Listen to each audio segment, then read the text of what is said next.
Mwanaume huyu ana nguvu ya kimiujiza, nguvu inayokaribia ile ya malaika. Kwa kugusa miili ya wagonjwa, anaweza kuvuta magonjwa kutoka ndani yao.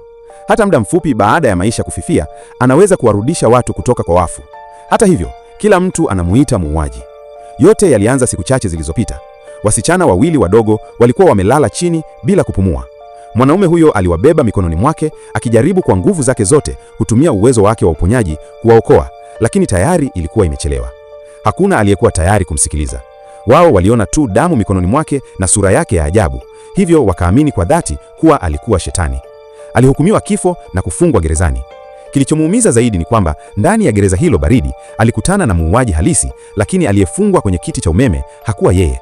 Mhalifu alikuwa huru hata akiwa gerezani, na aliendelea kuwaumiza waliokuwa karibu naye, huku mwanaume huyo akibeba lawama ya uhalifu huo mbaya kwa niaba yake. Kwa bahati nzuri, kulikuwa na mlinzi mwema aitwaye Paul. Mwanaume huyo alitumia nguvu zake kupunguza mateso ya Paul na kumweleza ukweli, lakini Paul hakuweza kufanya chochote kubadilisha hatima hiyo. Paul alijitolea kumsaidia atoroke, lakini mwanaume huyo alikataa. Alitaka tu yote haya yafikie mwisho. Nimechoka bosi. Zaidi ya yote, nimechoka na watu kuwa wabaya kwa wenzao. Nimechoka na maumivu yote ninayoyahisi na kuyasikia duniani kila siku. Zawadi yake ya kuhisi maumivu yote ya dunia ilimbebesha mzigo usio na mwisho, ukimwacha bila pumzi.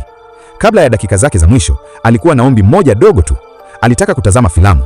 Hakuwahi kuona filamu maishani mwake. Paul alitimiza ombi lake. Alimwekea filamu kwa ajili yake pekee. Akiwaangalia watu wakicheka, wakicheza na kuishi maisha yenye furaha kwenye skrini, hisia ya wivu aliyokuwa ameisahau kwa muda mrefu ilianza kujitokeza moyoni mwake. Siku ya kunyongwa kwake hatimaye ikafika. Paul alivua mkufu uliokuwa shingoni mwake. Walinzi wengine wakampeleka chini ya korido. Alipokuwa akitembea, aliwaeleza kuhusu ndoto aliyoiota usiku uliopita. Katika ndoto hiyo, hakukuwa na gereza wala mashtaka ya uongo. Kulikuwa tu na mwangaza wa jua na uhuru. Kila mtu huko alijua kuwa hakuwa na hatia, lakini hakuna aliyeweza kuzuia kile kilichokuwa kinakaribia kutokea. Wazazi wa wale wasichana wawili walikaa katika eneo la watazamaji, wakimtazama kwa macho yaliyojaa chuki, kana kwamba walitaka kumrarua vipande vipande. Natumaini itauma sana. Una jambo lolote la kusema kabla ya hukumu kutekelezwa? Walipomfunga kwenye kiti cha umeme, alitoa ombi la upole kwamba wasimfunike kitamba kichwani, kwa sababu alikuwa akiogopa giza.